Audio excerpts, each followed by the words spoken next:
Today on the Winning with Shopify podcast, phone calls as an agency is like, this new AI results appeared. They've stolen my content. They put that content on Google and now they've pushed my results down. My traffic's dropping. And we basically said to everyone, like, we don't know what the solution is right now. No one does. You can't stop what's about to happen. We need to adapt to it, and that changes. And yes, this is the most dramatic change in search for a generation. I mean, the fact you can have a conversation with your car now and ask how your car's doing in the morning because it's got AI built in or it's using your phone's AI or something is amazing. So the first thing that you need to make sure that you do is on your homepage, you need to... Hello and welcome to another episode of the Winning with Shopify podcast. If it's your first time tuning in, what an episode to start on. If you're tuning in for a while, today is an absolute banger of a show. And that is a British term, which means really, really good. We've got Yoast on the show, who are one of our new sponsors. And I am honestly in fanboy mode. As an SEO guy, we have an SEO app for Shopify on the show. Not only is it an SEO app for Shopify, it is the most used plugin in the world on WordPress and has been for some time. And Carolyn, who I'll introduce in a second, and her colleague Alex, Carolyn tells me it's as of the last time of checking.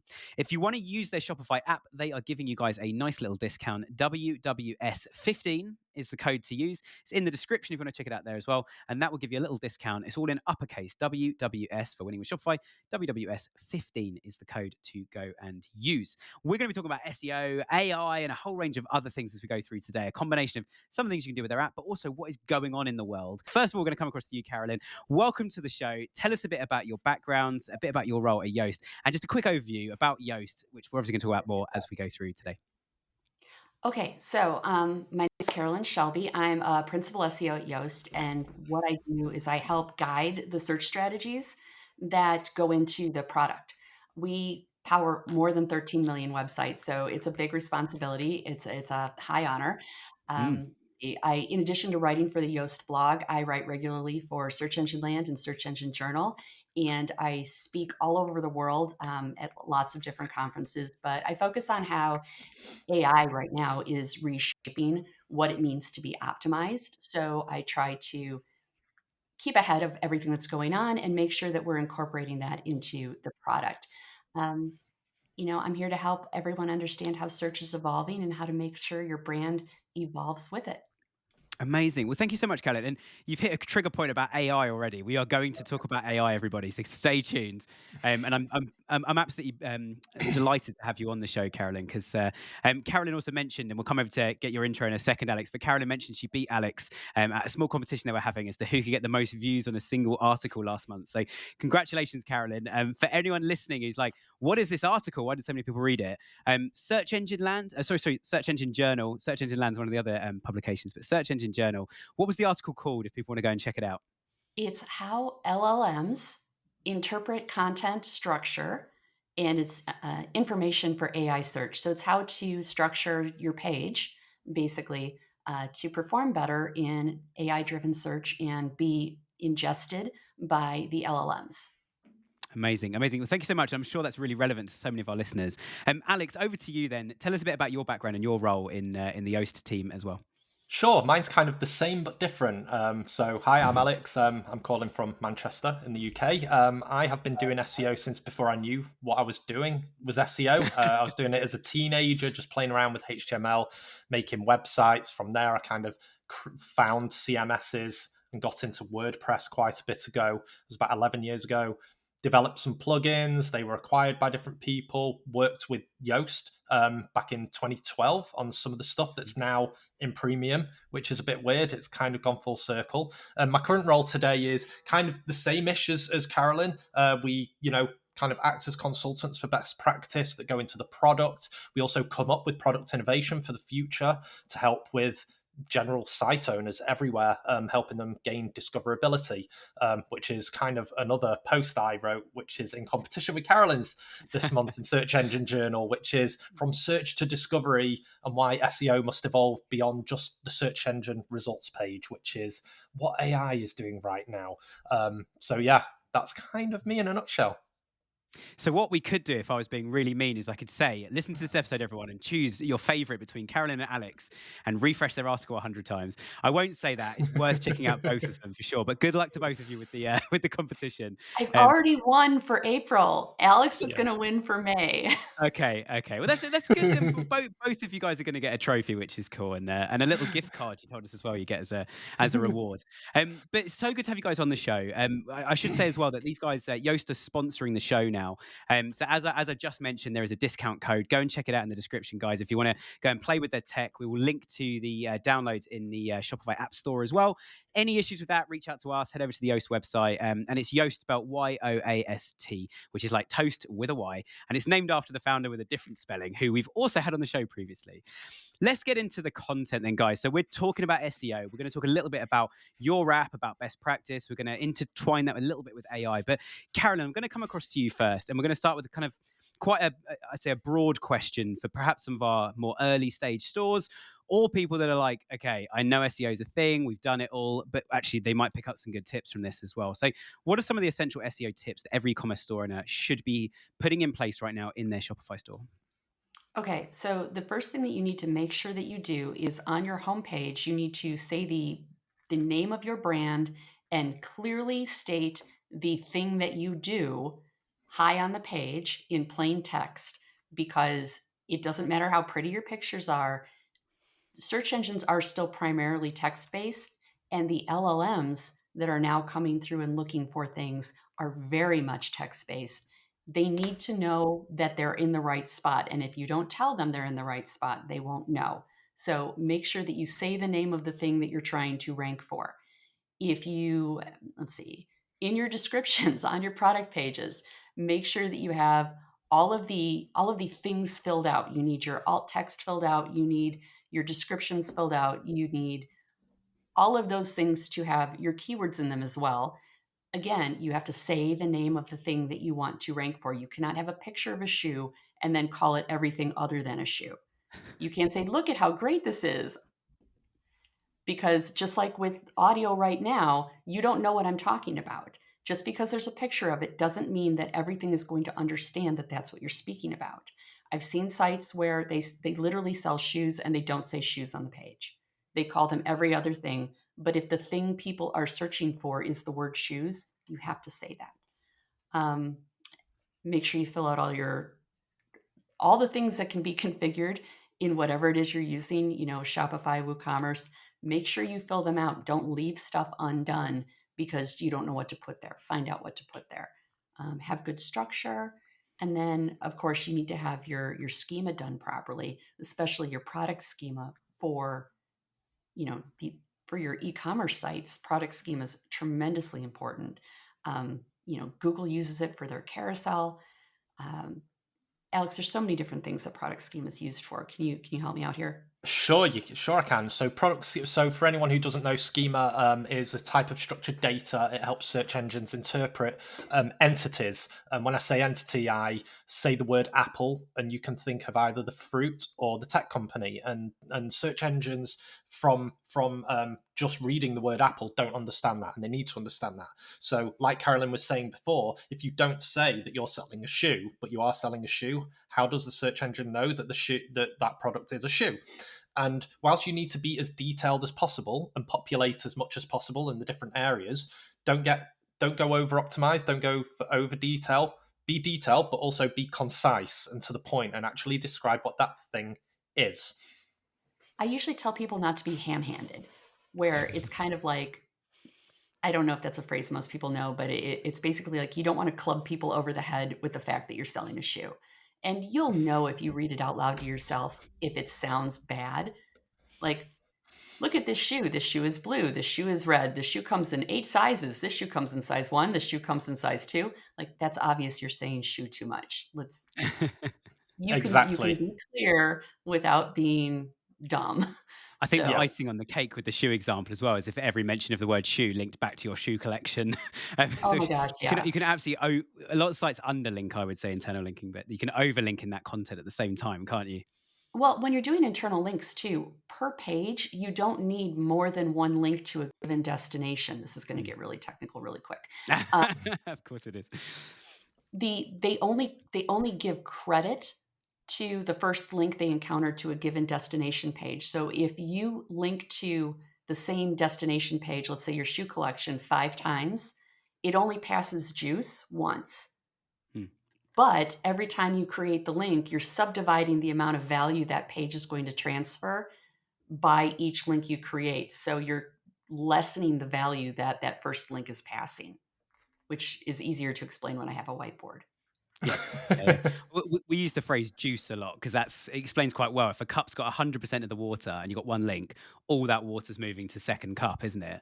Whereas if Right. you have 4 different links, then you've only got 25% of the water going to each of those 4 other cups now, which means the other cups aren't filling up as much. And so Well, and that if was all my 4 of whiteboard those cups analogy. go to the same destination page, really only one of the cups is going to get emptied and the other 3 just get dumped on the floor.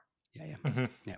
Which you Mhm. don't want to do. It's a waste of water. We're trying to protect water in the world at the Makes a moment. So mess. Very bad. please don't waste water, people. So I Bad think for the it's a floor.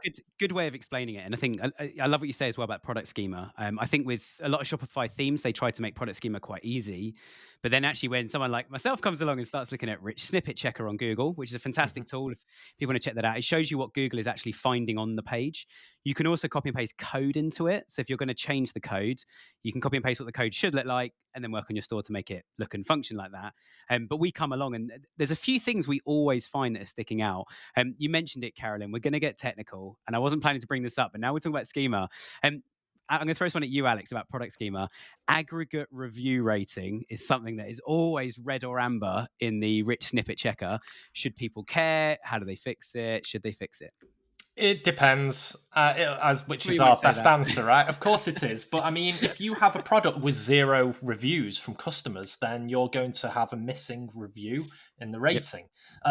That doesn't mean that there's something wrong, but it may, from a marketing point of view, if you've got 100 people who've bought that product, perhaps you do want to populate some of those reviews and minimize the amount of errors. I wouldn't say it's mission critical, but what Google has implied to people over the last year is that third-party perspectives matter. And here, for store owners and Shopify store owners, their customers is that third-party perspective, and that's even more important. And the more objective opinion you can get, the better for both search engines and LLMs to interpret what that product is from other people. And you can't just say replace that with, and here's our review of it, like an editorial review or a store owner review, because there may be like a hidden agenda for that store owner to sell more or sell less, because maybe there's a profit margin that's great on that one product. Of course you're going to maybe pump that, but don't do it unnaturally. But yeah, product schema can be it was a big snowball. I've spent about 3 months talking about and we use shoes. Actually, I use shoes as the great example, because when product schema and product variants came out, and I know that Shopify's done a lot with variants that's really, really good, but when it comes to Google's interpretation, they support about 6 different properties. One of them is like size, suggested gender, suggested age. You've got material, right, and color. So the last 2, I think, are you can go in every single direction. What's the color of a shoe if the shoe is more than 2 colors? What is the material of the shoe if it's both leather and rubber sole? What properties in that? Yeah. Like some of our Multicolor clients. and mixed media. Yeah, with the colors as well. When they come back and say this color is olive, and we're like, olive's not a keyword. The keyword is green. Please call it Yes. green. But back to your first point, Carolyn. Actually, of like, if you're selling shoes, say that you're selling shoes, and if they're green, say they are green shoes. Don't go over the top. But I think that's a good example of where the basics need to come in. And actually, we've had so many clients that have these beautiful. They spend so much money on branding agencies getting all their color names all sorted, and we're like, it's red, it's blue, it's green, it's yellow. Like, and that's what we And need to that's a call You problem. can, That's a problem with them. branding in general, isn't it, Carolyn? Like I went on a site the other day. It was just a random professional services site, right? And I was like, what do they do? And so I was like on the homepage, scrolled, read a bunch of stuff. I'm like, what do you do though? And then I went on the what we do page, and guess what they didn't answer on that page? What they did. What they they did. It was like, actually do. yeah, it was like, oh, we're one of those innovative It was companies like that are on live, the laugh, cutting and edge of. word salad. Exactly, Yeah. it's blah blah blah blah blah. But what We're it the isn't, it's salad of video concise. production. No, so what I was going to say Exactly. about the colors, though, you can pay a lot of money for your fancy colors, and you can still use your fancy Yeah. colors, but you need to make sure that you can say, and it comes in a lovely shade of olive, which is an earthy green. Like you can describe it and then use the actual color name, or you can call it green and say it's an earthy olive shade or Yeah, yeah. something like that. So We, you can we still tend to do, use those colors, yeah. but you just have to make sure that you explain it. It's like I did a lot of work in the medical field. There are a lot of conditions and sicknesses that have common names that we use, but then doctors and journals like to use very formal clinical names. People don't search for influenza type A unless they've been diagnosed with it. Usually people search for the flu. Yeah. So you have to make sure that you use both variants in the text on the page to make sure that you're getting picked up for those searches. Yeah, yeah. And I I think the actually key. use. Oh, go on, Sorry, go on, sorry. Alex. Yeah, yeah. I was going to say, I'm a big fan of the US Office. I always mention this probably on a daily basis. And I use the Michael Scott question of explain this to me like I'm a 5-year-old. And it actually is true. Like we can use olive as a great example. Unless you have a good understanding at 5 of the spectrum of colors, that child will not know that olive is a color. They'll just think of the entity of an olive to eat, and that's it. But here it's a green shoe. It's a green shoe, but it's a different type of green. But that isn't relevant to the 5-year-old. All they care about is that Yeah. it's a form of green, and therefore It's the explain color as of a such. martini olive. Duh, every 5-year-old knows that. Everyone, I right? have a 5-year-old nephew. I will ask him, and I'll let you guys know. I I may think have the had a thing I very was different upbringing, but the thing I was going to add though, Alex, which I think plays perfectly off what you guys have both said, is if you start then bringing this into keyword research and saying, right, actually, if there's way more searches for green than olive, but olive still has a significant amount of searches and low competition, there's a discussion to be had here, and almost looking in the mirror and saying we're a really big global brand, so we're going to go after both, or actually like we're a growing brand, so we're going to go after the harder one, green, or actually we're a small niche brand and we plan to stay like that for a very long time, or we're not going to grow in the near future. So niche keywords, actually, we can be much more competitive on those little olive terms. If someone's looking for a scarlet trainer, which is obviously a type of red, well, I say obviously, I mean somebody else it might be a different color, but if someone's looking at scarlet trainers or scarlet red trainers have search volume less than red but way less competition, that's also a good way to go down. But what we're discussing here is the do's and don'ts, which is the next point on my list. So I don't know which one of you guys wants to start on this, but beyond some of the things we've mentioned already, what are some of the do's and don'ts you see brands already doing? Some of the immediate, like, oh my gosh, another company's done that, numpties, or some of the things you're like, good, brands that are doing well are doing this at the moment. oh, can I go with the don't? Yeah, you can go with the don't. Okay. One thing that I've seen people do is there's been some SEO guidance that you should no index your category pages, Mm.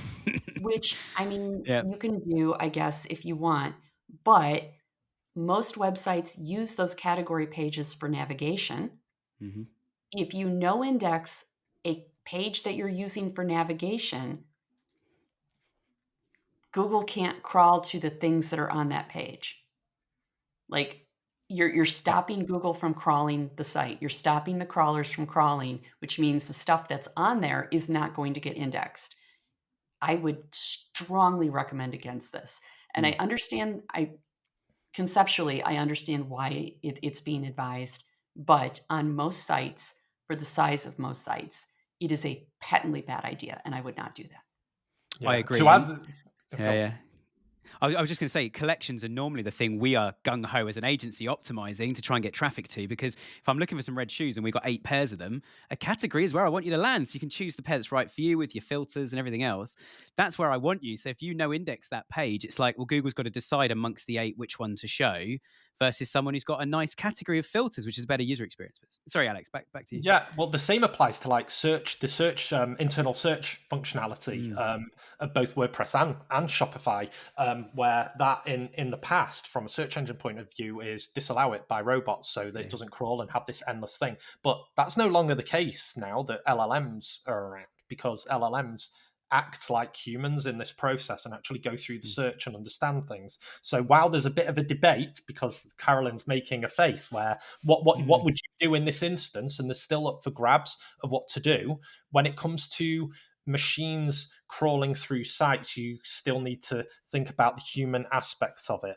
And whilst Google may say we're taking, well, they're not saying, but they're kind of taking the category page away. So if you mm. want to think natively, yes, that's going to happen and concentrate more on product detail pages rather than category pages. That's Yeah. fine. But as a user and as LLMs start to ingest the site, not crawl a site, it's important for them to understand where to go, and that includes navigation as well.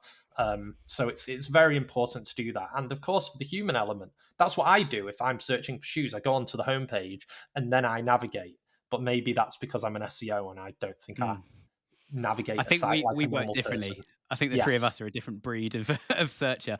Just before you jump in, Karen, because I want to hear your thoughts on this. Just to say, guys, if you're going like Alex, what you're talking about the internal search, that's the search bar on your website, and the reason it's infinite, or in the old days was infinite, is because there's no limit to how many different combinations of letters, numbers, symbols, stuff you could put in that to bring up search results. And of course, when Google's crawling a site, anything that's endless is just Google going loads of server capacity for no result, and it's Mhm. just endless and can keep going. So Google would then stop crawling a site. But hence why Google's now crawling like a person. So actually, site search is part of the UX, part of the usability. But Carolyn, we saw your face. I'd be interested to hear your thoughts on this one as well, because I'm on the fence. If I'm honest, I might be between you two on this. I don't know that the LLMs act like that necessarily, Alex. So that was the thing I was making the face about. The Mm, one thing I think that we should keep in mind when we think about writing for the LLMs is that anything that's not already in their training set, when they're hitting your website to answer a question that has just been asked. They'll land where they think they're closest. They'll look to see if the answer's right there, and they might check a few other pages that link off of that particular page. But then they go back, they answer the question, and they don't remember anything they saw. So everything that you're doing, and you have to ensure that wherever they land, they can get the answer that they need. And they're not going to remember what they found. So you can't, it's not like we're going to train them to do things, because that's not what's happening in their search process. They're going and getting the information and then they forget it. It's like going to IKEA and knowing that you need to get something from the warehouse, but having really no idea where it's at, but it's just a general guess. You'll wander to that area. You'll look around a little bit. You'll go, I can't find it. You'll go get a hot dog and you'll leave. Um, Whereas if you're good about having things easy to find, there'll be somebody there with a sign that says, "Oh, that Billy bookcase you want, that's in aisle 6, bin 7." You have to make sure that the LLMs can find what they need. mm. Otherwise, you're not really optimizing for them. And they're not Google. They behave differently than Google. So now we've got this extra layer of complexity in factors to consider. Our partners at Seguno have released a brand new app for Shopify, and it's called Shopify Connect for Canva. You can essentially look at all of your product images from Shopify directly in Canva and export them straight back. This can save you a lot of time. If you want to find out a bit more about this or go and find the app yourself, you can go to seguno.com/Canva. Enjoy. So obviously one of the biggest challenges then, we got loads of phone calls as an agency, is like, this new AI results appeared. They've stolen my content. They put that content on Google and now they've pushed my results down. My traffic's dropping. And we basically said to everyone, like, we don't know what the solution is right now. No one does, but don't panic. Google's just trying it in the US. And then of course, before we knew it, Alex and I were going on google.co.uk going, oh no, it's across the Atlantic. AI's here. But it is working quite well. We're going to come on to that a little bit later. But when it comes back to, like you said earlier, Carolyn, about filling out those boxes, Alex, you told us quite a bit about product schema. How did tools like Yoast, and I know there's quite a few other tools out there, but Yoast, obviously, you guys are sitting in front of us and have an amazing piece of tech, hence why we've invited you guys on to sponsor.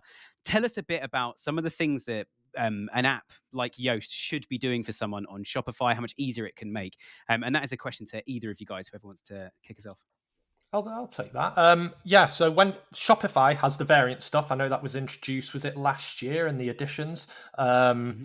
And what they do is they make it great for the user, the store owner, to enter everything. And in the theme, it's great that it outputs everything. But from a under the hood point of view, when it connects things from a structured data, it isn't there out of the box. And that's what we've done in the Yoast extension, amongst other things. That's what I've been looking at in the last 3 months. So let's say, for example, you do have that yellow shoe for children between 5 to 9, and they're in these sizes, and that's great.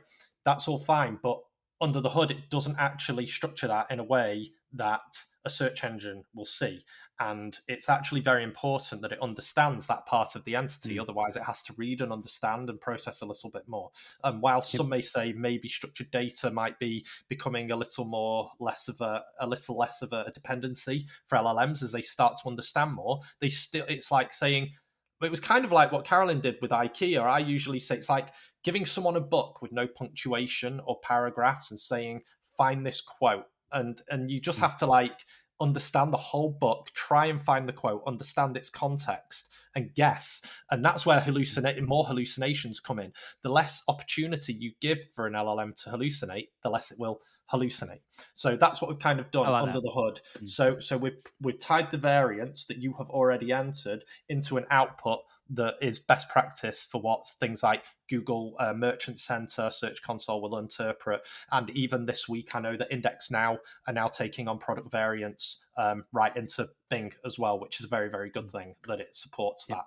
And Microsoft are actually doing a lot of stuff that helps with structured data in general with the future of what maybe AI apps can provide for people and the way in which user and search behavior has changed completely. And it's like what you're saying about AIO, and you've got your clients who are calling you going, what's happening to us? And part of them is like, it's not just happening to you, it's happening to everyone. There isn't a safe vertical out there, if you want to define this as safety, which I don't believe it is, because that's like now also comparing it to the Staples of the world going, we need to stop the internet because now people aren't going to use paper. You can't stop what's about to happen. We need to adapt to it, and that changes. And yes, this is the most dramatic change in search for a generation, I would say. And that I think I saw an interview somewhere where someone said that AI they thought was on par with splitting of the atom in terms of technology. Really? Yeah, and I would say It's you're quite going a a bit. statement. Yeah, but is it? Is it actually that far fetched? Like you would say, I would say it's definitely the biggest thing since the internet, right? That I can agree with, because it's going to permeate every aspect of our life. But like splitting the atom and scientific breakthroughs, this is a different kind of. This isn't just a hey, the SERPs have changed and oh no, my traffic's gone down. Like this is changing every aspect, and it'll take 10 years at least for this to happen. But it is changing everything. Honestly, I feel like it's more industrial revolution and less, nuclear age, because we can get into the specifics. We can talk about that later. I hear you. I mean, the fact you can have a conversation with your car now and ask how your car's doing in the morning because it's got AI built in or it's using your phone's AI or something is amazing. Oh, I don't do that. I have old cars. I have old stupid cars, old stupid phones, old stupid TVs. I don't like things spying on me, especially not in the car. Oh my gosh, I swear too much. I always joke when there's an AI note taker in a meeting. I'm always like, right, best behavior, everybody. There's an AI note taker here, no swearing. And once I completely let rip just to see what would happen, and it didn't write any of my swear words down. It said, Nick is feeling frustrated. I thought it was such a dumbed down version of me going, this is effing awful. Like, really letting rip just to see what it would come back with. But I love the way you've described that, Alex. With this is feeding the right information through to people. Two things I will say that just to reassure people. One is that the AI search results don't appear generally on product searches. It tends to be more questions because you're trying to have a conversation with the search engines that AI is responding to that. How long that will last, we do not know. But Google Shopping, Google Ads, then into SEO, into product listings, Google Free Shopping, all those things are still coming up pretty prominent in most countries right now, which is interesting. I don't know if either of you guys, I can see you both nodding. I don't know if either of you guys have got any thoughts or even predictions on this, or starting to see something change. Ads are coming. I mean, that's the short of it. The way what that reminded me of was that with AI wants to quote your brand if someone asks a question about a product that you carry, because they'd rather get the information about your brand from you than from like Reddit or somewhere else. So if you have a product that has or offers technical specifications or documentation or support, those kinds of things, that's a great opportunity to get visibility for your brand in AI-driven search, because when people ask questions about something that is specific to your brand, so maybe not shoes necessarily, but something electronics, something like super automatic espresso makers, those get pretty damn technical. So that would be making sure that you have that stuff available and indexable as part of your shopping site will help increase the visibility that you have in all of this new AI driven search. Amazing. I almost feel like we should rename the whole episode and call it. I won't, because I think there's some other really good stuff, but just purely AI for search, because as you say, it is the biggest thing going on at the moment. Alex, you've just shared an article in the chat while we're recording this. I'll put this in the description as well, guys. Do you want to just? 'Cause I think I've read this article myself. Do you want to just summarize, Alex, what the article's about and why it's important? Yeah, so Google are expanding ads into AI overviews, meaning that they're now experimenting with it. And to me, if they're experimenting with it, that means you're about 6 months away from They're maybe a making full-on lots of release. money from it. Yeah. Yes, and that's the way that's what they need to do. These are platforms that monetize from advertising. Mm. So their main focus now is to how to do that. And fortunately for store owners such as Shopify owners out there, products are the strongest things to both have ads on and also have the best kind of data that outputs the most specific information about what those entities are. Again, if we Mm. go for shoes and we're just talking about something random and informational, which store owners are not in Shopify, this is where we actually start to benefit a bit more. And it's the open web publishing kind of thing that have a lot more to worry about when it comes to how they monetize their own businesses. Mm. So here, if you want to search for what's the right shoe for me and my like, you just hope that the answer eventually brings up a shoe that's by your brand, and therefore it can either use the ad or it can use an organic mention of what that is. So it needs to understand everything about that, and that's where AI overviews are going to kind of be beneficial for everyone. And when Carolyn was talking about the way in which LLMs look at sites, Google Google have phrased it as a fan out approach, and you want to ensure that if you ask one Mm. question, it can go out into 10 different fans. And that annoying thing when you do get a fan and one of the spokes or feathers has just gone.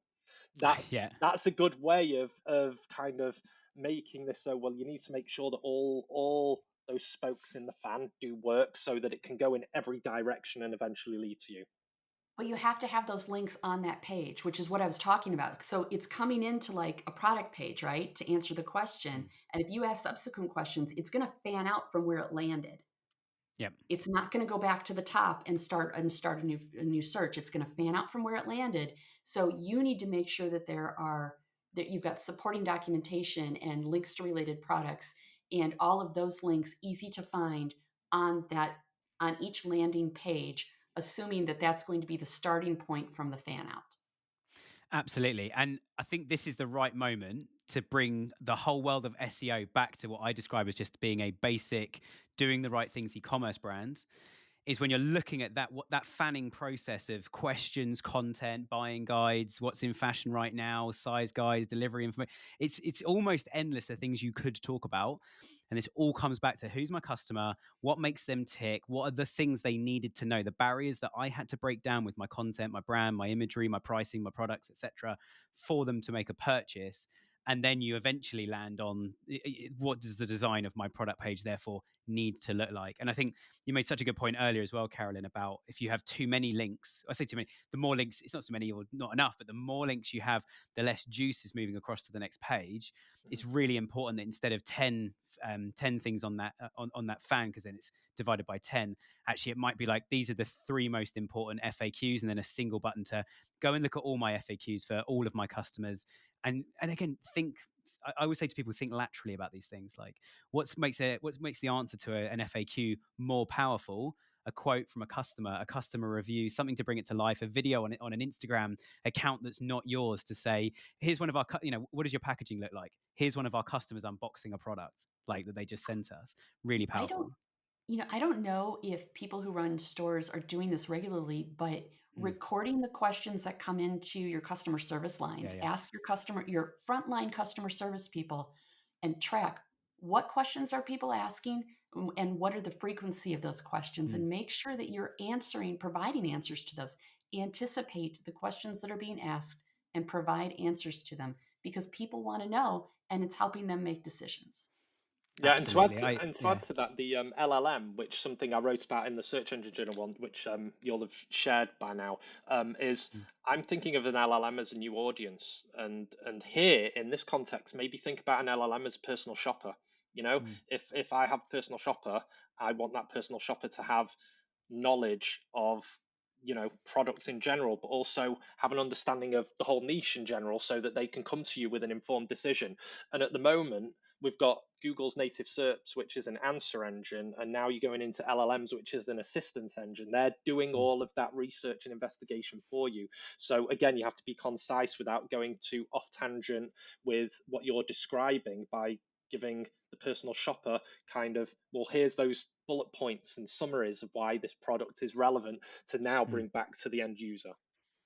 I've literally used ChatGPT to plan outfits and as a personal shopper, and I could tell you a huge story about it, but it's it was pretty neat. You know, Mm. I said, "This is the vibe I'm looking for. This is what the message I wanna convey with Oh, my wow. outfit and my accessories. Which brands should I look at?" And it went through and it found things, and I said, "Well, what about this brand?" And they're like, "I don't know. What do you think?" And I said, "Well, I think maybe it's giving a little bit of not what I want." Like, "You're so right." And then it explained why I was right, and of course, it thinks I'm right a lot, so I don't know if And that whilst it's says anything. conversational, you're still Mm, typing this stuff, right? And you're Oh, yeah. reading its response. That's the beginning.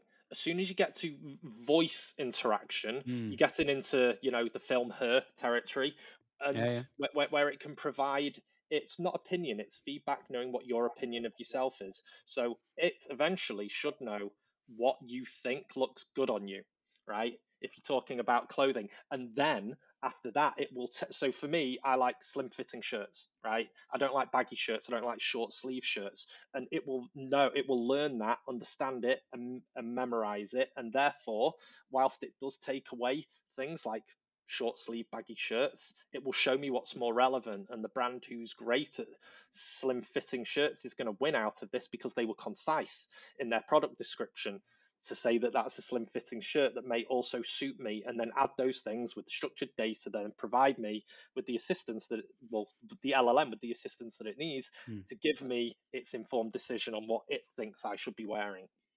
I That was a did tongue twister.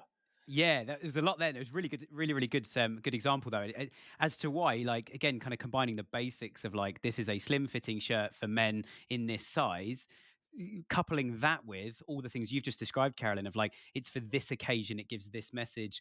I did on one AI agent upload a picture of myself, head to toe, and go, what message am I giving? And it thought I was a skateboarder, and I thought I'm in my mid-30s. That's a recipe for breaking my neck going on a skateboard. But it did make me go, maybe I should get rid of the shorts and wear some trousers to work today, and maybe some smarter shoes, because that's not the vibe I want to give to my clients that I go to meet every day. But I found it fascinating, almost like turning what you did to ask it about the outfit on its head to go, what message am I giving? But it's fascinating. I think the thing that AI is doing more and more now, certainly in those chats, which is where SEO plays a massive part of this, is it's giving more source information that I'm finding relevant. I'm finding when you can click on the source of its answer. I think users are using that more and more, and I wonder how long it's going to be before that kind of gets expanded. And ChatGPT it's a search engine you can talk to, and that is how it functions. Obviously, it does a lot more than that, but I think it's fascinating the way that it's using the sources by crawling sites, and customers, as you say, are using it instead of a traditional search engine.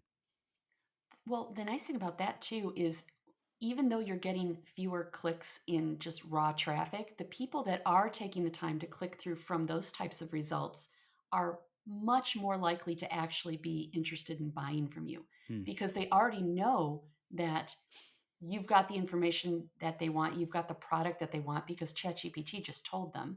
So now to complete the purchase, they're going to click through and buy something. So I think while your raw clicks and your traffic is going to go down, your conversions might go up. Hmm. Your engagement for sure is going to go up because I think you're getting better qualified leads. And And actually in the having older SEO sorry. sense, this is basically a long tail strategy. right? This Yeah, this yeah. is this was what I remember of doing it 15 years ago. Short tail versus long tail, and short tail brought in the visits but didn't bring in the conversions. And I used to work for a car supermarket back in the day, and the CEO was like, "I want to rank for used cars," and I was like, "We can. It will take a long time and a lot of resource, and when you're there won't be necessarily an output of sales that correlate with the output of visits." And lo and behold, 6 months later, we're third behind Auto Trader and Wikipedia, and then us. And they're like, 3 times as many visits, but conversions are going down. I'm like, well, no, your conversion rate's going down because you're getting the same conversions, but you're just getting more visits. And used cars doesn't, you can be, that's informational to me. That's informational Yeah. intent. This is before you could even talk about intent, by the way. And there were just flat keywords. But actually, I want to I want to buy used Honda in London. You know what car they want and you know where they are, so serve them that more relevance. So it's kind of like that, I feel now, but can I say on crack? Because that's what it does. But it is long tail is the new short tail, and now it's conversational search is essentially super long tail, super specific, where the LLM goes out and gets the fan out technique, does the investigation, and brings back such a specific high quality answer for you that everyone should be thanked that they don't get that visit. Soon, I think, it's a bit of far fetched maybe, but in 5 years, people won't care as much as visits. It's just about the bottom line, right? Yeah, That's what yeah. it should Well, have the always been e-commerce about. people, it's the bottom line, and it's the aggregators and the content publishers who are monetizing eyeballs Hmm. that are going to be crying. I think for e-commerce, this is a boon. Hmm. Mm. It's the publishers that make money on CPMs that are probably going to experience an Yeah, extinction yeah. event. It's a good point. I just jumping back to your example, Alex, of used cars. I just want to make the point. I completely agree with you. I would say, from your boss's point of view, it's a complete misunderstanding actually of the customer, because you're absolutely right. The person who's going to buy a car does not just jump on the internet and go used car and expect to go right. What's the first question? Color. Okay, color. What's the next question? Brand. I don't know. Now what do we do? It's like people, as you say, they do their research. They might go on used car is I just want to see a big range and start filtering down to go to want a convertible, how many doors, how many seats, what size engine, what do engine sizes even mean? Okay, forget that. Do this.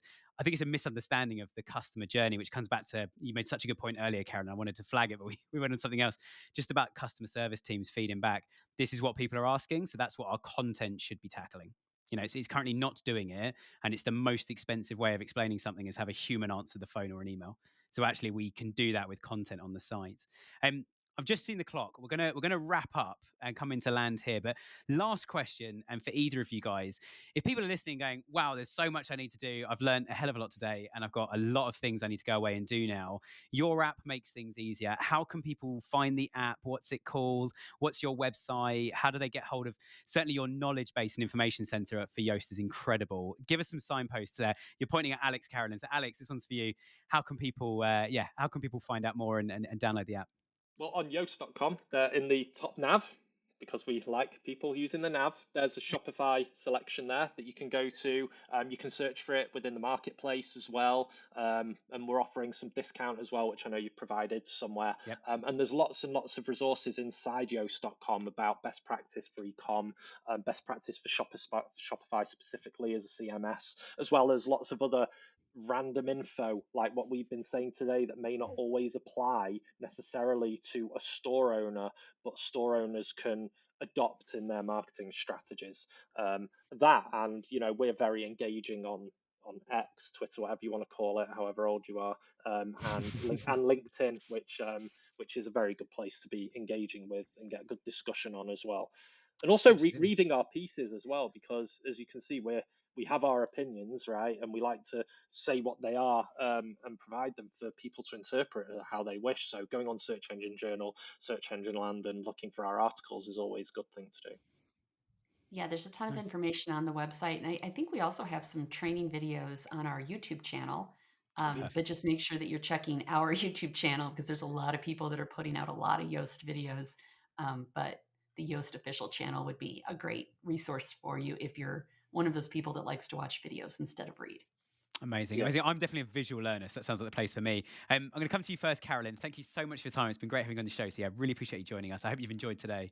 It was wonderful. Thank you. Amazing. And same to you, Alex. Thank you so much for your time. Really appreciate it. And always nice to have a fellow Brit on the show. I always feel like cheering that because we're a tiny island these days. We used to be bigger, but that's fine. We won't discuss that. So, Alex, thank you so much. And great to, great to have you on the show.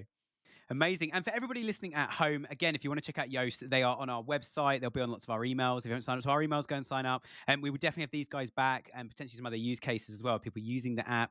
There are some, we haven't spoken about them today because I was told we're not allowed to announce any of them, but there are product updates coming thick and fast from these guys. So they will definitely be back and we'll be sharing some things going on. And if you want to see an update, definitely reach out to these guys, or there's a feature that's not there, reach out and ask because it's either there or they definitely want to hear from you.